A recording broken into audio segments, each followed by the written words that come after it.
It is 24 minutes past 1, and Kenneth Smith, convicted murderer on death row, has become the first person in the world to be executed with nitrogen. Yes, the new method, praised by State Attorney as perhaps the most humane method of execution ever devised, amounted to what some have called torture.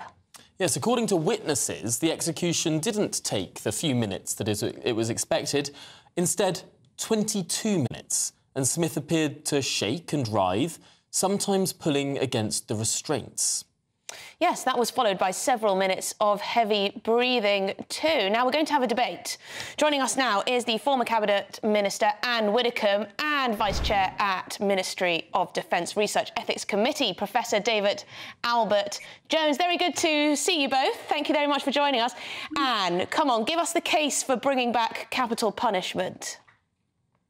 Well, the case I've always made is based on deterrence. I'm not interested in it as a retribution, no interest in that at all.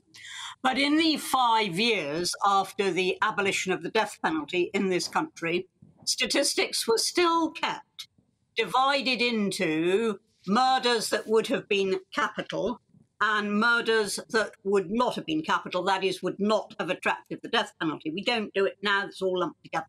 That's what we did for 5 years after the abolition of the death penalty. And capital murders in those 5 years went up 125%.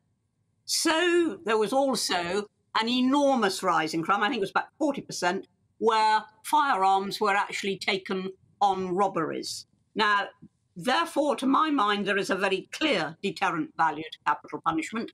If there is a deterrence, then it saves completely innocent lives, and therefore I am in favour of it. But it's not coming back, let me say that right away. That's why when I was Shadow Home Secretary, I didn't waste time on it, because I knew it wasn't coming back. But that's why I think it should. Well, Professor David Albert Jones, what do you make of that it was an effective deterrent while we had it? Yeah, so another news item which has been taking up several weeks now has been a miscarriage of justice involving literally hundreds of postmasters. Miscarriages of justice don't only occur in this area, but we have seen them in regard to terrorist cases. We have seen them in regards to murders. If you have a miscarriage of justice and you have executed the person who is wrongly accused, then there is no way to right that wrong.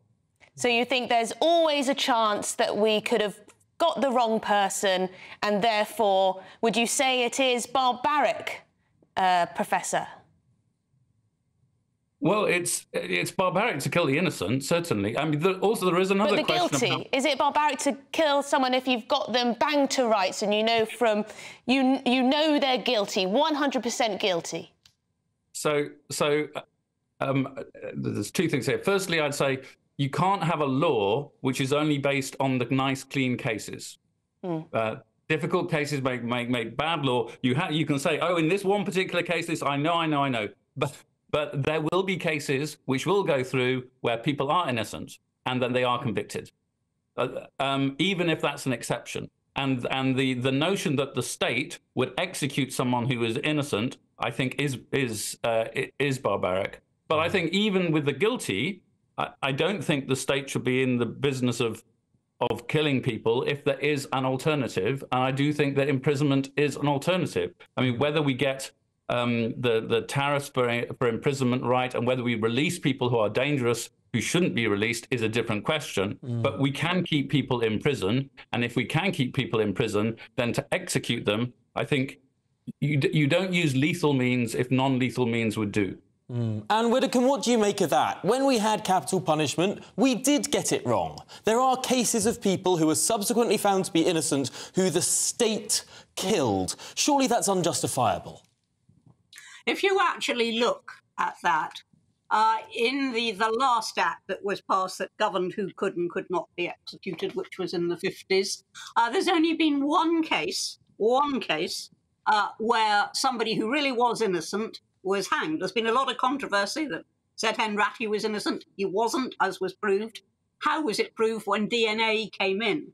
And if we'd had DNA in the Timothy Evans, Reginald Christie case, where an innocent man really was hanged, if we'd had it then that miscarriage of justice wouldn't have taken place. And I'm quite happy to have a law that says you have to have DNA evidence before you can apply the capital penalty. But I go back to my point. You cannot dismiss the innocent lives that are lost if it really is a deterrent.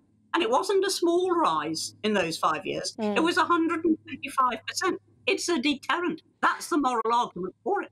Yeah, David, do you accept that argument that it works as a deterrent? Well, it's very difficult. You have a period where crime is going up, and then you say these crimes are going up. You have just this 5-year period. We don't. It's difficult with statistics. It's difficult with statistics to show that. I mean, do we have now more capital type murders than we would have had then? What kind of what sorts of things would it be a deterrent for, and what not? If you've got people who are willing to blow themselves up on the tube, then they're not going to be worried about being executed. So it's not a deterrent for them. So there are people who are certainly not deterred.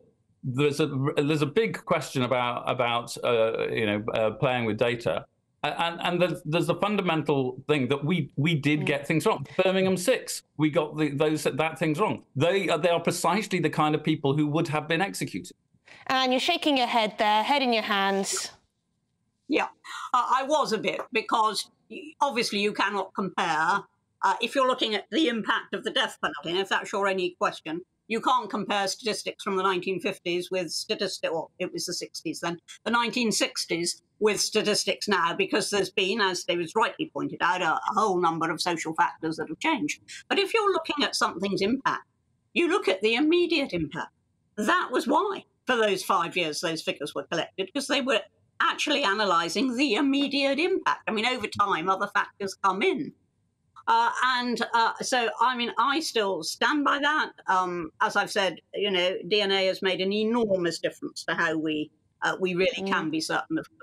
And I do believe, therefore, that it would be safe to restore it. Having said that, my opponent will be very glad. No, I don't think it's ever going to come back. And I don't think it's ever going to be restored. We've only got 30 seconds left, so final word must be to you, Professor David. Well, you say it's not coming back, but euthanasia is around in various places, and there are people in prison who are having their lives ended in prison because they would prefer that than they would to complete their sentence. And that's happening in Spain and in other countries. So we might get it back by euthanasia. Well, that's an interesting point. Very interesting point. Throwing that in at the end. What a curveball. What a curveball there. Thank you very much indeed to both of you. Great debate. Former Cabinet Minister Anne Widdecombe, thanks for your time, and Vice Chair at the Ministry of Defence Research Ethics Committee, Professor David Albert-Jones. I think they covered all the main arguments. They did. I think that's a fascinating final point to end on. We might have to get these two contributors back because, my goodness, a death penalty by the back door. Yeah, I'm not sure how I feel about death penalty. I don't think I would bring it back, but let me know if you completely disagree. gbviews@gbnews.com. Something of the barbaric about it. I know one thing for sure. If it were to be brought back, the worst way possible would be the choice of the person imprisoned, which seems to be that euthanasia option. Oh, you get the choice, life in prison. It shouldn't be the choice of the accused. But I guess if you've got a killer, that's the #1 way to keep everyone else safe.